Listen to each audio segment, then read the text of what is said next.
Well, she was the Broadmeadows boy turned supermodel who lived between two genders and took the fashion world by storm. Now, Andreja Pejic has returned home to support Jean-Paul Gaultier, the international designer who put her on the map, and to share the news that she is now officially a woman. I caught up with her yesterday in Melbourne.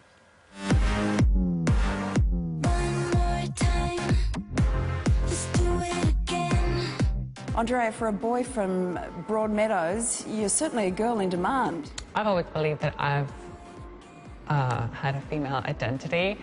It just took me 23 years to live the life I'd always wanted. And it's 3 months since you had the full change into being a woman. How are you feeling right now?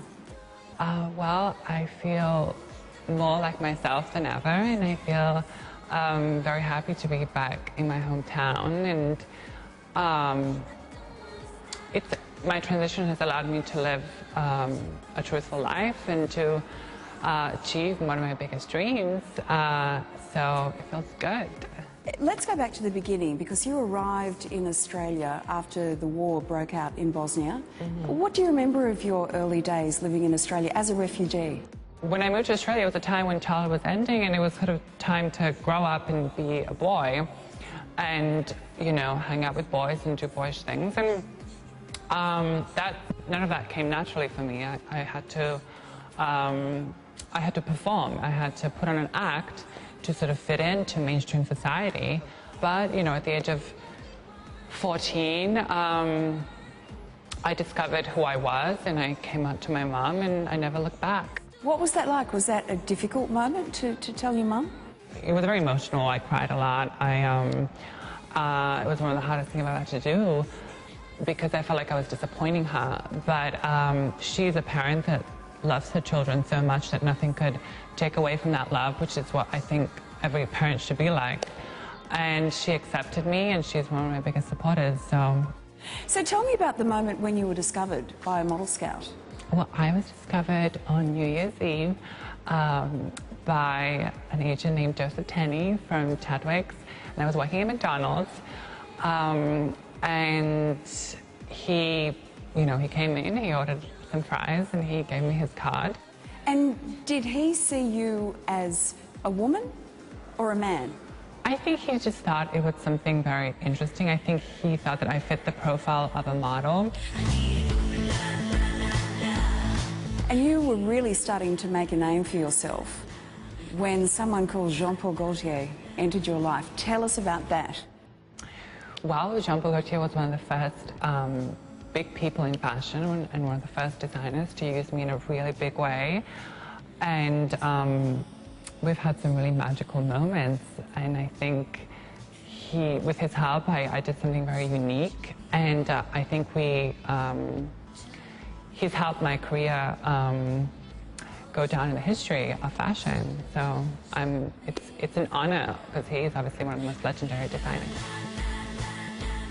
Tell me, going forward, where do you see yourself in your ideal world? Where would you be in 20 years' time? What would your life look like?